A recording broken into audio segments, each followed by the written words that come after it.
Hello សួស្តីអ្នកទាំងអស់គ្នា Come back ជាមួយនឹងខ្ញុំម្ដងទៀតហើយថ្ងៃនេះដែរគឺខ្ញុំនឹងមកប្រាប់ដល់គ្នាពី app មួយដែលអាចជំនួស app Blockworld បានចំពោះ app មួយហ្នឹងគឺមានឈ្មោះថា OBX Irony app មួយហ្នឹងគឺថាស្តៀងទៅនឹង Blockworld មែនតើគ្រាន់តែថាវាជា app ដែលយើងមិនឈរទូរស័ព្ទលេងណានិយាយរួមតាក់ទងទៅនឹង app ហ្នឹងវាស្តៀង Blockworld យើងមែនតើគ្រាន់តែថាវាអត់ដូចទាំងអស់ទេហើយនេះគឺជារបៀបនៅក្នុងការបង្កើត app មួយហ្នឹងអញ្ចឹងជាដំបូងអ្នកទាំងអស់គ្នាគ្រាន់តែចូលទៅកាន់កម្មវិធីមួយហ្នឹងមកបន្តមកទៀតអ្នកទាំងអស់គ្នាចុច get start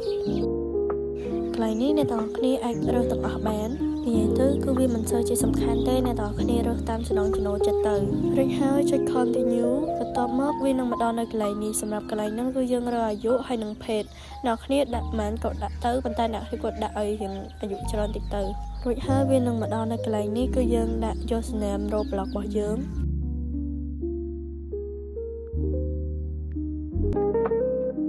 នៅពេលដែលយើងដាក់រួចរាល់ហើយអ្នកទាំងគ្នាចុច preview avatar ហើយវានឹង load ទៅលើ account របស់យើងនៅពេលដែលយើងដឹងថាវាត្រូវហើយយើងចុច continue ទៅហើយវានឹងមកដល់នៅកន្លែងនេះបន្តទៀតគឺតាក់ទងទៅនឹង email អញ្ចឹងយើងដាក់ email របស់យើងមក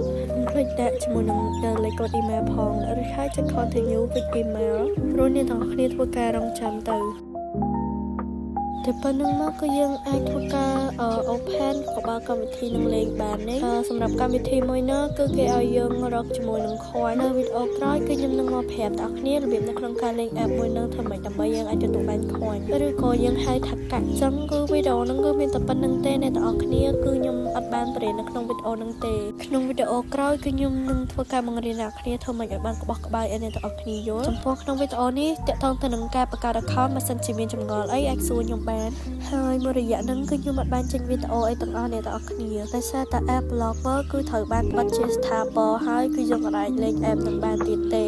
ហើយណាមួយក៏ខ្ញុំធ្លាប់បរៀននៅក្នុង YouTube របស់ខ្ញុំនឹងវារៀងច្រើនដែរអញ្ចឹងអត់អស់អីបរៀនមកហើយគឺវីដេអូហ្នឹងក៏មានតែប៉ុណ្្នឹងទេហើយក៏សុំទោសទៅលើសម្លេងរបស់ខ្ញុំហើយនឹងសម្លេងរំខានមួយចំនួនដែរដោយសារតែខ្ញុំឈឺវីដេអូមានតែប៉ុណ្្នឹងទេបាយបាយ